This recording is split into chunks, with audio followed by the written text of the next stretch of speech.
Let's roll. Hey, hey, ladies. How are we doing? So good. I am so happy to be here, and I love the diversity that I'm seeing today, and so excited. Ah, my favorite, absolute favorite topic over the last 20 years doing this.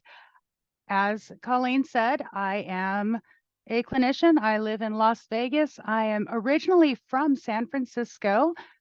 Yay, Bay Area, come from a corporate world. But what have I done with all of these things over these last 25 years or so? And that's all I'm admitting to is 25 years. Well, I've combined these psychological principles with business models and made a more positive, more motivational, more productive, and more profitable place for everyone. How? By recognizing what's going on with the human behavior in the nuances that maybe not everybody can see. And that's what really coaching for confidence is about. It's made for the professionals, it's made for the coaches, it's made for all of us as we go into our different professions and we're guiding others. Maybe we're getting stuck on, hey, how can we help some of our people? But we just don't know what to do because through our educational careers or our educational paths, we didn't get some of the stuff that perhaps I got. It's why I switched into psych as a major from business as a major, because I learned early on the only way to get into the headspace of people in business was to get into psych as a degree. It was wonderful. Just curious. I know everybody got an opportunity to introduce themselves.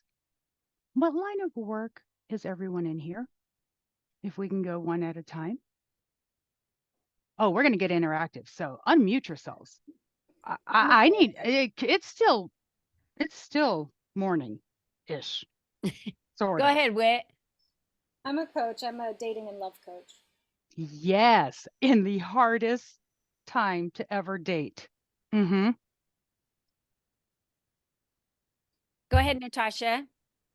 So within brand strategy, I'm under the umbrella of marketing. Okay. Pallavi. I'm a Desi wellness coach, so I support Desi women. Okay. Christy. Communication and connection coach and trainer. I would call myself a community leader and business coach. So I Okay. produce a lot of events for women. Okay. So would you guys all say that pretty much you deal with the public, you deal with individual clients, and within these individual clients, are you able to recognize when their confidence possibly is being challenged? Or are you able to recognize when bits and pieces of their self-esteem is not intact? Would you know based on some of the statements that they're making? And in which arena? Sure. But do you know what to do about it? This is where it gets challenging. Yeah, I think Welcome to the psych world. the situation. I think it depends on that woman's situation. And as I was saying earlier, the friend I was meeting yesterday, I'm not a mom. I didn't lose a child, but I have empathy for her and her struggle of still grieving. You know, the child was born in 2020, lost 4 months later, and she's still grieving. She's not able to move on. And, you know, how do you work through that?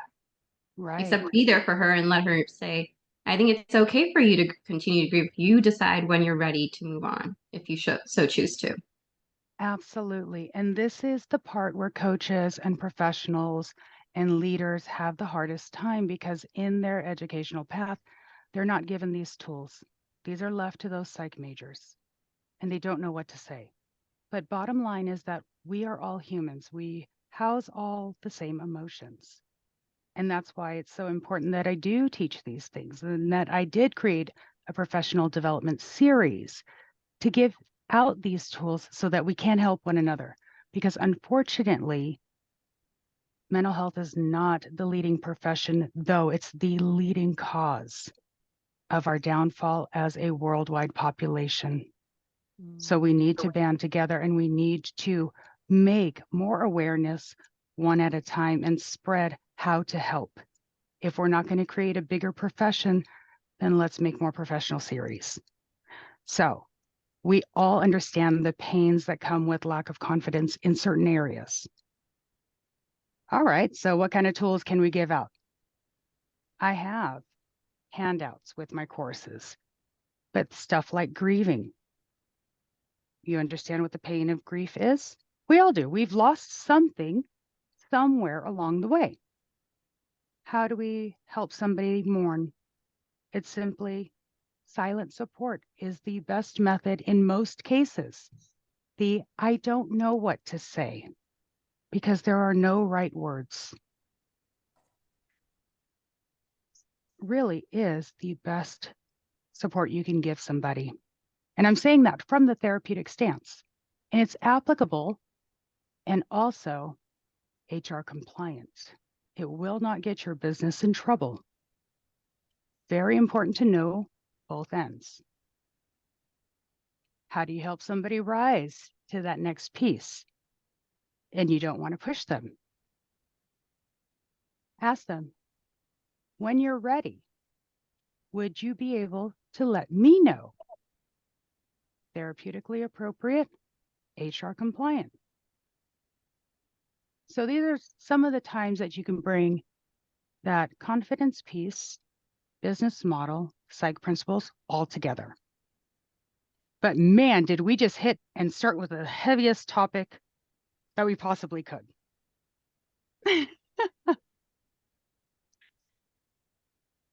Dating. Okay, that's a pretty heavy topic too, but I'm just kind of going to go from top to bottom on this. Natasha's like, oh, wait a minute. I'm not trying to date right now.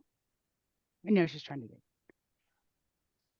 Whitney, with your clients, what do you do when confidence is an issue? I usually start with teaching them self-compassion and teaching them to be there for themselves.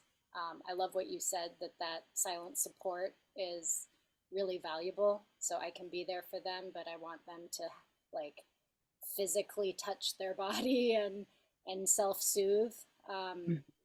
You know, it's more than just what we can talk our way out of a lot of times. Absolutely. But what's the biological difference between men and women in communication? I'm like the one and only. There's so many, but you mean like women are more emotionally centered, men are more logically, mentally centered? Yes and no. Women tend to speak in a multifaceted, multi-directional way, using an average of 15 to 20 words per sentence. Men speak in an average of 7 to 8 words per sentence. Men are very linear, straight to the point, and production based.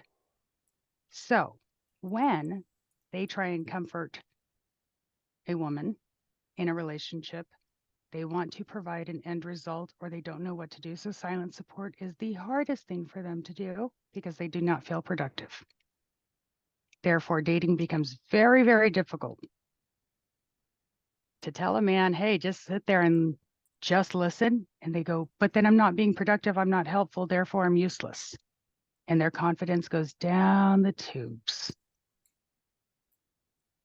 Because if they don't feel productive, boy, do we know it. Just like when a man doesn't have a job, their depression spikes immensely. Highest rate of suicidal ideation was at the beginning of COVID, which brought me out of retirement from therapy because of that. Because they were, pretty much shut down. So bringing in confidence back into the workforce to say, hey, guys, we'll be okay. So again, this is part of where confidence can come into play when you recognize it's okay to that productivity is not the who you are. That's just something that you do. And we don't always have to have a productive moment to fill our worth. Natasha's like, oh, wait a minute. What do you mean productivity doesn't equal worth?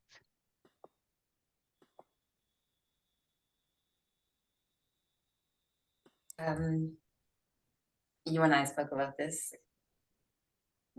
yesterday.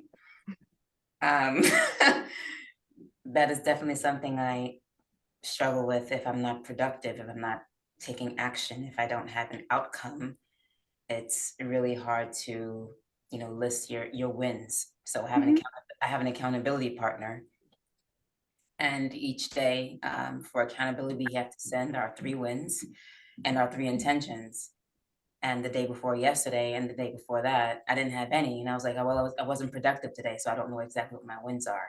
And that's when I realized I was in the gap, looking at it from a different perspective. Instead of the gain, that's exactly what I did achieve. And that could also be representative of inner work, which is what was priority and what's most important.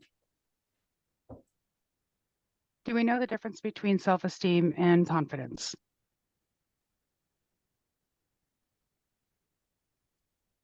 Oh, my favorite thing that I heard was J-Lo explained it. Okay. I don't know why I remembered what she said. She Because look at said, her. yeah. And what she was saying was the difference was she had the confidence to know she was a great dancer and she knew the moves. She was awesome at dancing. It was the self-esteem she lacked to do it in front of millions of people. So that was what she said. I have the confidence to know that I'm capable of doing this. It was the self-esteem piece that I didn't realize I lacked, which was doing it in front of other people and having that, having to show up. So she talked a little bit about that. And that to me was the first time that I really could separate the two and understand the difference between the two. So that's what I remember when I heard it that day. Yeah. Anyone else? I know that self-esteem often requires us to compare ourselves to others or compare ourselves to our own goals. So we always want to feel above average, and that makes us have a higher self-esteem when in reality we can't all be above average. That's the definition of average. And yeah, so confidence would be, you don't have to compare yourself to anybody else. You just feel good enough just as you are. Any other thoughts? Going once, going twice. I like what Colleen said about the confidence to put yourself out there. I lacked confidence to put myself in front of other people, but there's a lot of internal work I had to do in order to be able to do that. I mean, I had confidence myself. I knew I'm the bomb, but when you put me out in front of other people, I just was just terrified. And so I think each one work hand in hand. You have to work on one in order to really be effective in the other. And so it goes back to what Natasha was saying, your inner work. Inner work over many years that I had to do to be able to do what I do today. Okay. Good. All of them are great answers. They all have bits and pieces that work together. So confidence is a component of self-esteem. Self-esteem is how someone values themselves and their abilities. Confidence is the trust that you have in your ability to execute your goal. So your trust in your ability to execute that goal, how you believe you're going to accomplish it. So confidence comes in so many different ways. You can be confident at work, but not be confident in your relationships. You can be confident at the gym, but not be confident in your clothing choice for the day. You can be confident as a performer, but not be confident, I don't know, as a painter. Like, just however it looks. And so people's confidence can go with different markers in their life, and allowing yourself to recognize that maybe your client or your colleague or your partner or whomever, your child, has confidence in certain areas but not in others is a very, very important piece, because being able to highlight where they are confident and reframing those other pieces in a positive way and say, hey, maybe you aren't the way you want to be in this other area. Look what you have accomplished. So, you can do it in this other area. Why wouldn't you be able to do it here? What do you need? How can I help you? Allow them that opportunity, give them that support, empower them to make choices. And so by opening up opportunity and noticing where those places that maybe they're lacking, that's that little piece of recognition that makes the difference. That possibly could be where they take that next step. But if you didn't catch on to some maybe small phrase or small thing, you wouldn't know how to reframe it or when to reframe it. Or maybe you didn't know that confidence is broken up, because it is that production piece of execution towards a goal. So now that you have these little bits and pieces, I will actually put out a small 2-page handout for you guys to use, so you have a quick reference. It's all part of my bigger program. It's a 6-week program for professionals. And I go through all the psychological principles that help execute better coaching strategies. And you have all the little psychological principles. But I want to make sure you guys are getting this interactive piece. So ask all the questions that you need right now. What else can you think of that you run into? I mean, literally, you've got the therapist on hand, the business and executive coach on hand right now. Use this time to ask away. I know Natasha's like, she got me for 3 hours yesterday.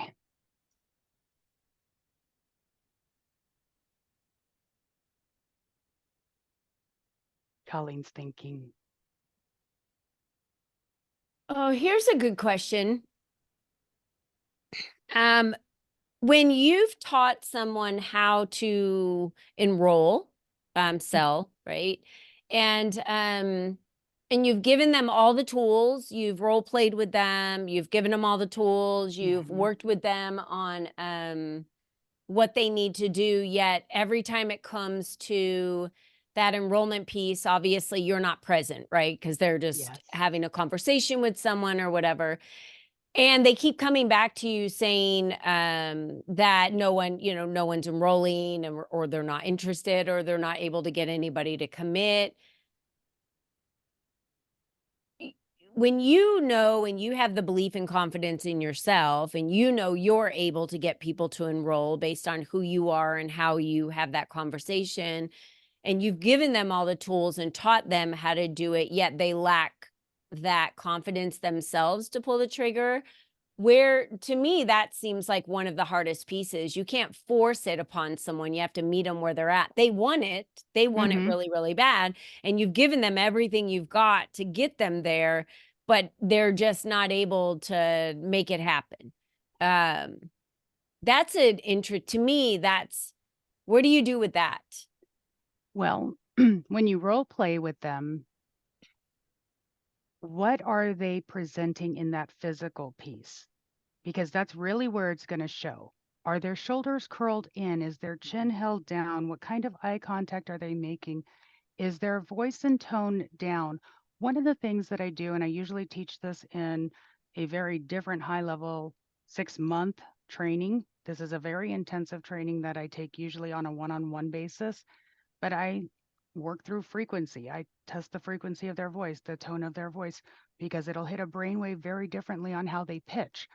When you work on that level, yes, I work on that level with brain frequency and train their voice to get the accurate tone to make that sales pitch. But that's, again, a different level. If they drop their tone to the point where it drops their confidence and it's not ever going to hit that consumer the right way, it's a lost sale no matter what. But there's an 1.5 inch difference in chin movement that's going to trigger a psychological response from that consumer on whether or not they're confident. That rolled in shoulder, also presentation, is going to make a huge difference. What is that audience panel look like? And then it has to go into the verbiage.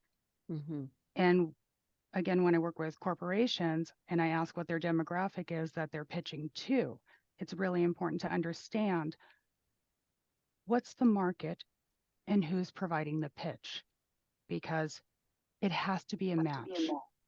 So if it's not a match and the phrasing is not correct, and I could say this especially as an Asian woman, I am Asian. I know I just don't fit the norm of the look. You look Asian to me. I don't know. So to some I don't. And so, but making sure that it's the proper verbiage for the audience or it will not work.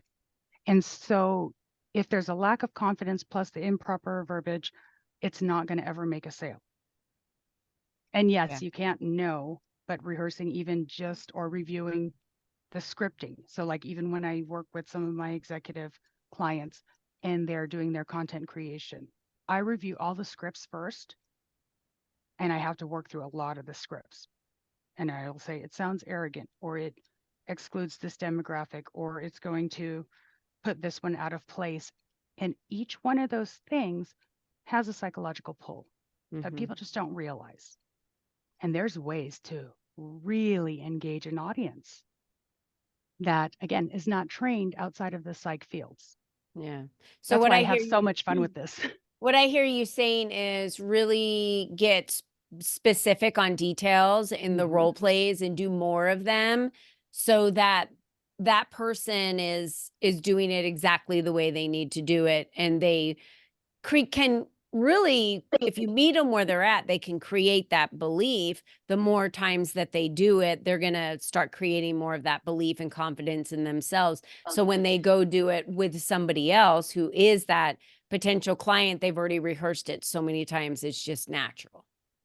That and making sure that their market research and their market analysis is a match. Yeah. Because otherwise it sets them up for failure. Sure. Yeah.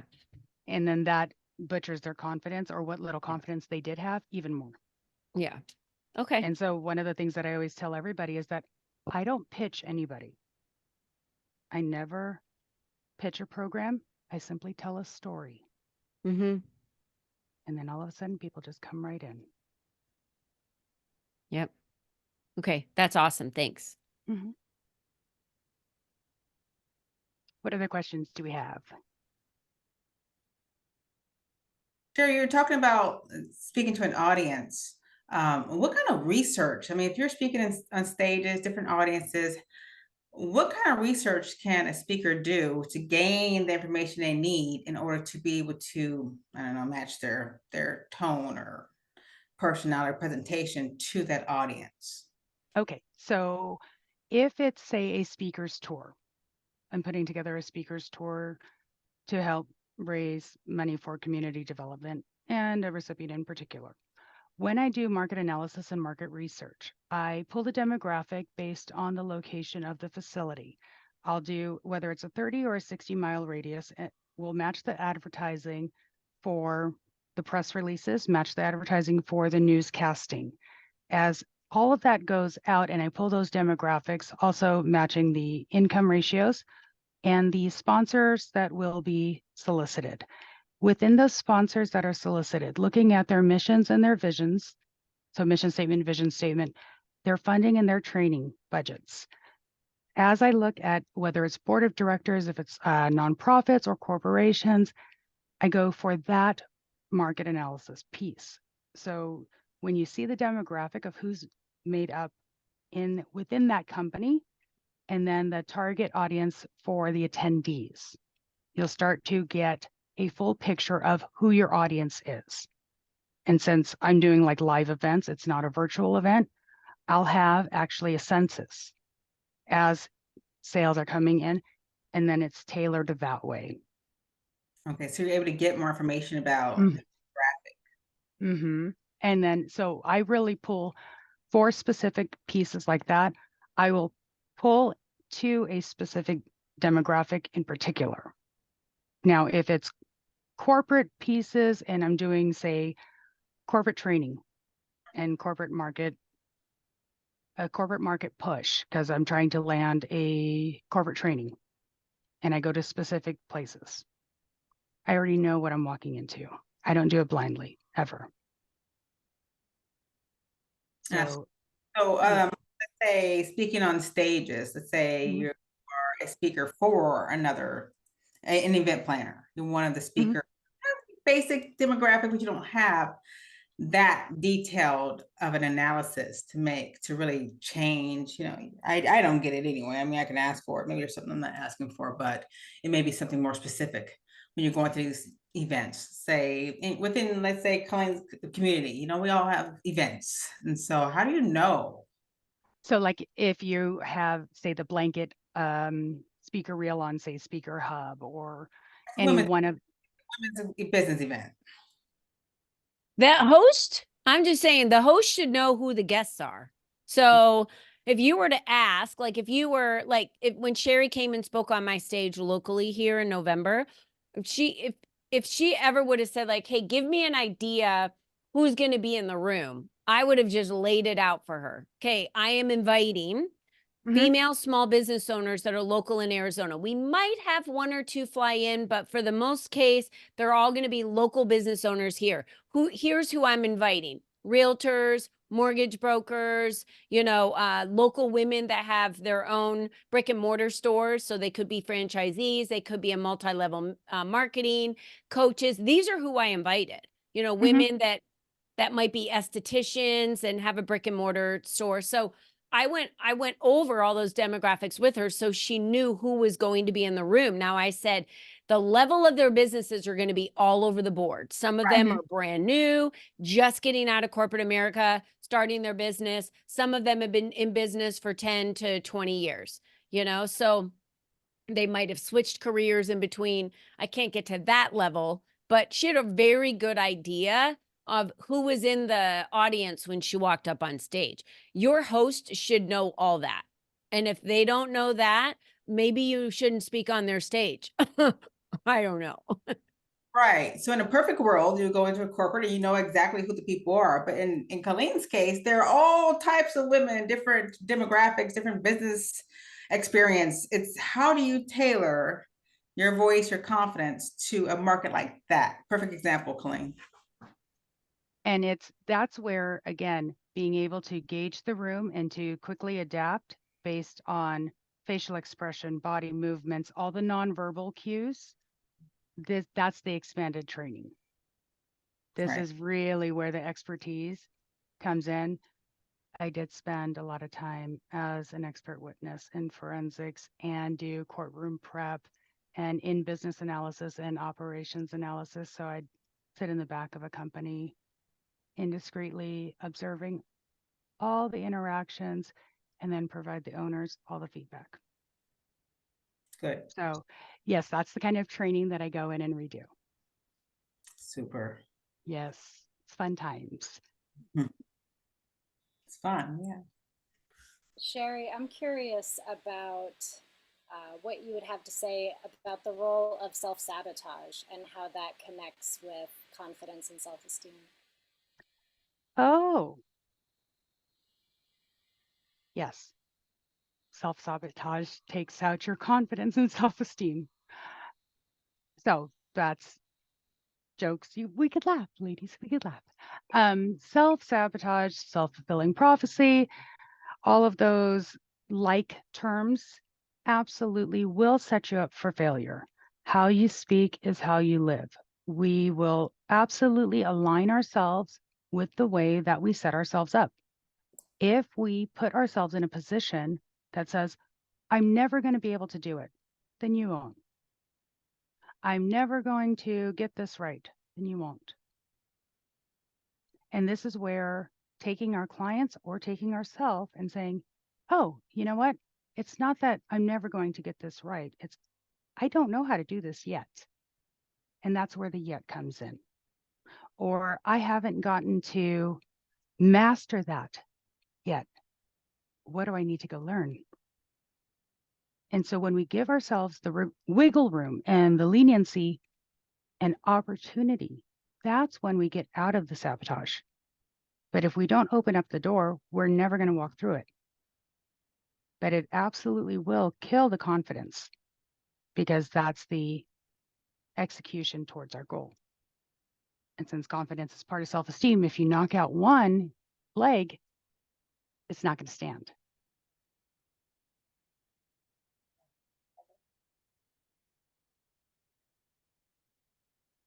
I see wheels turning, thoughts going. Well, I think also going back to feeling the room out, Christy, I really believe that if you have an idea of the demo, not necessarily, because you're tailoring yours to communication, and the passage of communication is pretty similar for all of us in every demographic that we're in, right? So, with that being said, feeling the room from where you are, you can tell from cues of people's body language, if they're shaking their head, you can tell if they're engaging with what you're saying, if they're checking out, right? So, it the worst thing a speaker can do is have a canned way that they're going to speak and do it no matter what from stage and never adjust it based on what's happening in the room. Right? You've always got to have a pulse on what's happening in the room and be able to modify what you're saying based on what's happening in the room. And sometimes you have to be more interactive and go back to the group, especially if you feel like you're losing them, right? Like you've got to gauge the room when, if it's right before lunch and people are starting to get antsy, you don't want to go long. No, you want to maybe even mention like, okay, right before we break for lunch, we're going to do this exercise and then you'll be able to get out of here early to get to lunch. Right now they're engaged because they know that they're doing that exercise and then they can break for lunch. So I would say just feel out the room, when you're doing that. Absolutely. It really goes back to what Cheri said, in doing that. So, or just a comment. Yep. One thing I like to do is, if I can, get there early and mingle a little bit and talk to people and, have some conversations to get to know names that I can use on stage as well. So that's been really helpful. On top of getting the information prior to even attending. And those luncheons, sometimes they have dinners before, or they meet up before. I'll go to those just so I can get a better feel for the audience and who's there. So that's a good idea. But more corporate, they usually hire you, you come there, you speak, and that's it. And so, yeah, I guess it's just about playing it each one at a time, just filling it out. Yeah. Do you have a question, like a question sheet you can give us, some questions to ask? Yeah, that may help. Yes, I will give you guys summary sheets, key sheets to help you guys out. And anything that you guys ever want. For Colleen, if you guys say, hey, Cheri, can you put together something for me? Absolutely, I will. No problem. Anything for my ladies. It's a special group, so you guys get privileges. I love that. I think that would be really helpful. Yeah. Okay. What were you thinking of, Christy, Yeah. in the kind of questions? Like basic questions to ask an event planner prior to the event to find out more about the demographics so you can get a better feel. Sometimes it takes me a while to find out, like, how confident do I need to be? Maybe I come out there strong, or maybe I come out there easy and bring it back up a little bit. Sometimes it takes Okay. to kind of feel that out. I know what you're talking about. I know what you're saying. Even when you're one-on-one talking to someone, sometimes it takes a minute to feel that person out, to find out where they are confidence wise, Okay. in order to, because maybe they were gone ho, right? Or maybe it's a one-on-one client. And what I found is that with some of my clients, it takes a while. Like they have a package, they paid for like a 6-week package. Hey, we got to get from A to Z in 6 weeks. When they hit those roadblocks and start not doing the work, or start, self-guessing themselves, I got to push them. I got to push. That's mm-hmm. But my angle is finding out what they are great at and building on that. And that's when I feel them like opening up and sparking and blossoming. And that's literally the indication that the confidence somewhere is shot and when to get it. And so that's where literally my program comes in. It's once you see that piece, what to do. Right. It's like, that's it. That is it. Yes, ma'am. More of that. And then they're like, oh, Mm-hmm. they get excited. And then they start doing the work. I love those transformations. Mm-hmm.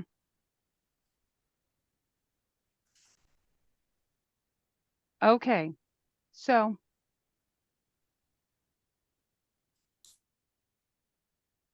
who do we have? Who do we want to bring out here? Let's see. Pelvy's so quiet. She's like, please don't call on me. Please don't call on me. I think where I'm curious is when I meet different types of, they see women,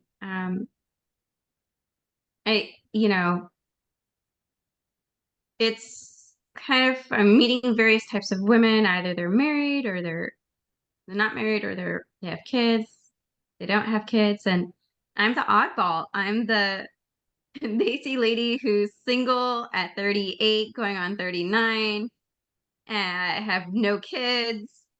And I can't relate to them in But you those can. types of capacities. But you can. So that's the confidence piece in you, because you can relate. Where you can relate is we were all children at one point. We all experienced parents.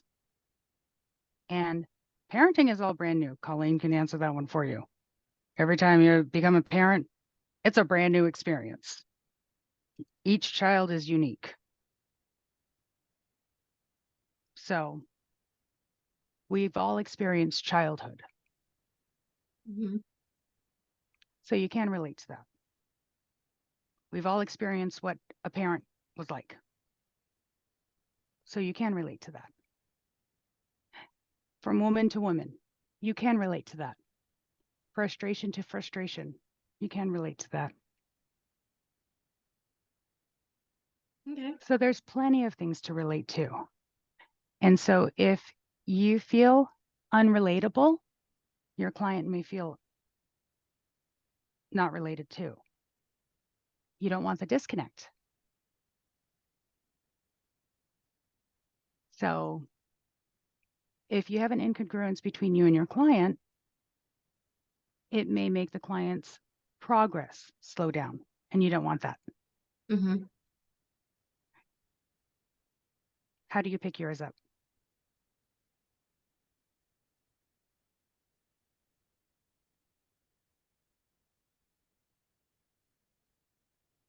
Fall back onto my own experience that I can relate to them.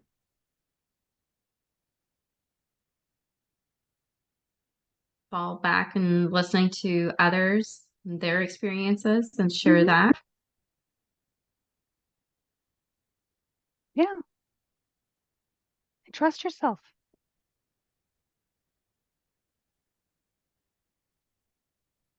We have these things we can trust. That's the other thing is we're not fixing people, right? We're just holding the space to listen. And I think so many of us want to take that role where it's like, well, we're the ones that have to provide something that makes the change. We have to be the ones that fix it. We have to be, and it's not that. Like, Christy can't make someone be a good communicator. She can provide all the tools, the container, the whole deal, but that doesn't mean they're going to become a good communicator if they're not willing to put the work in to do it. So a lot of times it's just being that person who's providing the container of listening and a heartfelt moment with them, right? To allow them to feel into something too. That container, that space, providing them to release what's on their mind. Okay. I can work with that. Absolutely. And you're going to be great. You're going to kill it. Not even clinicians. We don't fix anybody. Yeah, I've never had the intent to fix anybody. Can't. We They don't have have to all fix the themselves. answers. Exactly. We're guides. We're helpers. All of us as coaches and professionals and as leaders, that's what we're doing. We're helping lead. That's all.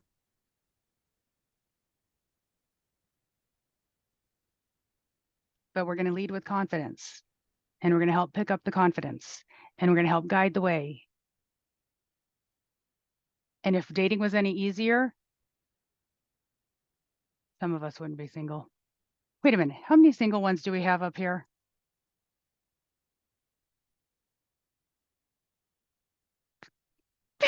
I think it's half and half. Half the room is single, half the room is not. I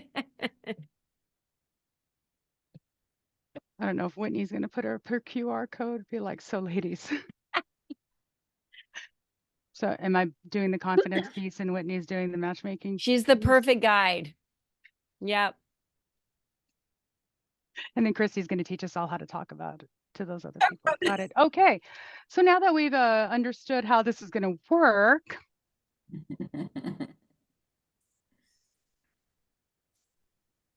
I have had a blast. I have absolutely no idea how long this has even been so far.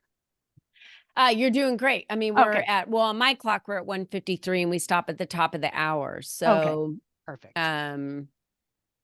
honestly, I think it was really great for us to be able to be interactive with you and ask questions for us individually and to hear how you responded to each person based on what's happening in our businesses alone. But I always go back to that. As women, we want to, help everybody, and you can't. And so Right. you just have to remember that it's not your responsibility to change anybody. It's your responsibility, especially when you're hired based on what you're hired for, to provide the container, the tools, the direction, and, they've got to step up and take the responsibility in that as well when you're coaching with them, and coaching for them. So, like Whitney can't make someone fall in love or find their ideal mate. She can just provide them with all the tools and the direction of everything they need to do, which is the formula to make it happen, right? But then it has to happen. So, Cheri, it was really awesome. I'm going to go ahead and stop the recording. I'm going to